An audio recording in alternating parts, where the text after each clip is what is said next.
我中学呢有一个很伟大的梦想，就是要当物理学家，探讨这个世界的奥妙。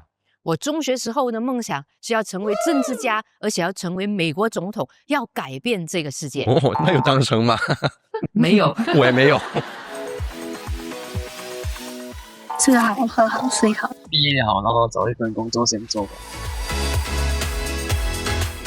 努力读书，我可以换的吧，当歌手吧。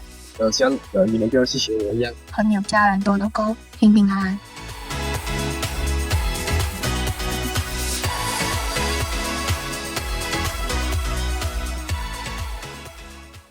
嗨，大家好，我是 Dr. Yap。嗨，我是 Sean， 我在国际学校教中学生。我也曾经在大学呢教书。今天呢，我们以老师的身份继续来讨论青年的问题。Sean， 你在教中学的时候那些中学生，当你问他们你的梦想是什么的时候，他们怎么回答你的呢？得到最多的答案其实是我不知道。这个是很有对，我不知道，很迷茫。但是当然当中也有一些是真的是清楚明白自己要做什么的，比如有一些是要告诉他们说，我要做数学家、很好，律师，很上进。当然最让我惊奇的其实是有几位，他们告诉我，他们说，我要成为一个职业的电竞玩家。哦，就是玩 game 啊，玩 game， 对，没错。哦 ，OK。当中有一位我是记得非常清楚，他的水平真的是很高的，可以跟世界冠军去竞赛的那一种，好厉害哦！真的是非常棒的。当然当中也有一些是水平堪忧，俗称就战五渣的那种水平。只是想玩 game 对，真的是玩梦想。我之前呢，在一个青少年的营会也讲不到，就问到他们你的梦想是什么？上位之后，这位年轻人就一直跑，一直来追着我，他就说：“Dr. Yap，请给我梦想，请给我一个梦想。”然后他追了我一整天但是我没有办法给他梦想啊。梦想呢，是你自己要祷告、要祈求、要思考，上帝给你了什么梦想？你的人生的目标在哪里？在哥林多前书6章20节这样教导我们：因为你们是重价买来的，所以要在你们的身子上荣耀神。既然我们是上帝重价买回来的，我们呢，要在每一件事情，在我们的人生当中，要来荣耀上帝。同辈当中有许多的人真的是躺在家里叫外卖，然后就这么一天就过了，很舒舒服服的过着。叫外卖，叫 Grab Food 在马来西亚很流行的。的确，当然不是每一个都是因为要舒服啊，要不喜欢煮饭啊，懒惰啊。当然有一些是的确是比较忙的，比如我有一位学生，他是有很多兄弟姐妹的，父母也都要工作，因为要供他们读书嘛，所以是非常非常忙碌的，没有时间没有精神去为他们煮饭。所以那最大的那一位可能只有10岁了，就要开始拿着这个电话来叫外卖给他的兄弟姐妹还有他的父母来到吃。我记得我年少的时候也一样，父母都很忙，都没有煮饭，都没有理我跟姐姐，所以我跟我姐姐，但是我们没有在外面买饭吃，反而呢我们就自己学煮饭，学做家务所以呢，青年朋友我也想来跟你分享如果真的是常常叫外卖，不如呢自己来学煮饭，让自己的生活过得更加的精彩。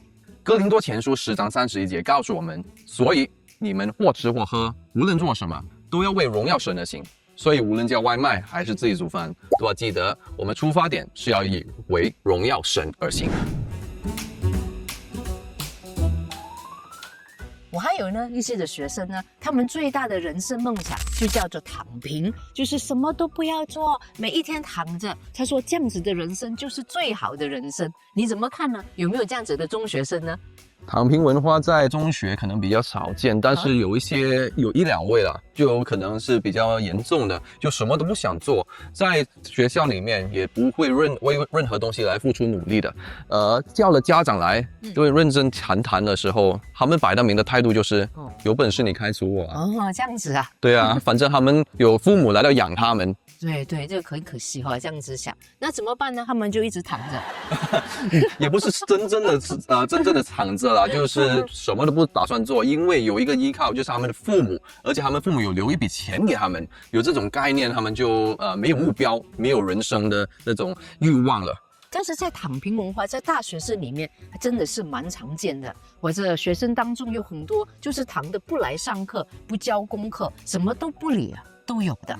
的确，在大学生比较常见。我以前在大学的时候，我的同学都是如此，都是睡不醒的，然后可能功课也不是特别有动力去教。可能最主要原因是之前没有自由，而一旦得到自由了，却不懂得如何去用这个自由。躺平。不过如果你常常躺平的话，那么有可能呢，你也有一些的忧虑症哈。如果这种症状是说中你的话，可能要小心。比如没有动力、没有目标，每一天都没有精神去做任何东西，可能你就要小心了。这就是忧郁症的症状来的。是啊，所以为什么有很多时候呢，年轻的信徒啊、年轻人呢会自杀，都是因为这样子开始的，觉得没有动机、没有盼望、没有梦想，然后不如自杀算了。所以呢，观众朋友，如果你有这一方面的倾向的话，好不好？今天邀请你思考一下，是不是应该要站起来，要去行动了，去做一些的事情呢？在箴言呢6章9节到11节说懒惰人你要睡到几时呢？你何时睡醒呢？在睡片时，打盹片时，抱着手躺卧片时，你的贫穷就必如强盗速来，你的缺乏仿佛那病气的人来到。原来圣经上说懒惰的人呢，是跟贫穷是有直接关系的。再睡多一下的话，贫穷就会来到。今天呢，我们要给年轻的信徒3个建议。第一个建议呢，人生不是追求舒服而已，因为很多人呢都是只想追求舒服的，什么都不用付出。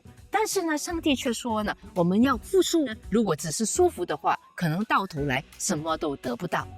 传道书9章10节这样说：凡你手所当做的事，要尽力去做，因为在你所必去的阴间，没有工作，没有谋算，没有知识，也没有智慧。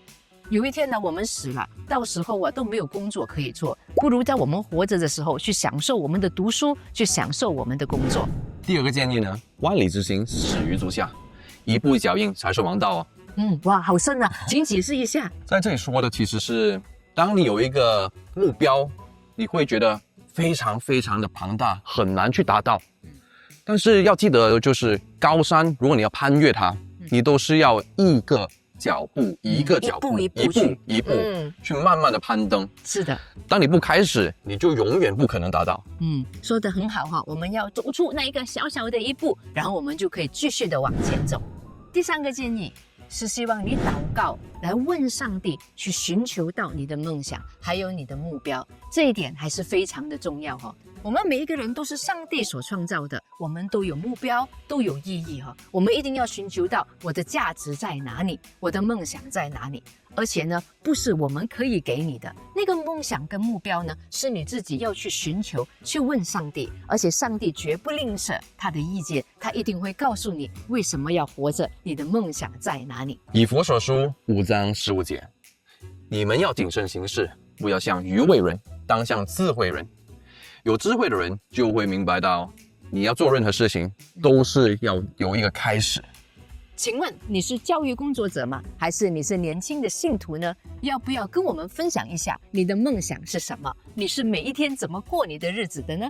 要不要在留言 comment 来告诉我们，我们可以继续的交流。如果你喜欢我们今天的节目的话，好不好邀请你看我们上一集的做信徒真难的这个讨论，好不好？来 subscribe 来 follow 我们，我们下次见，拜拜。拜拜。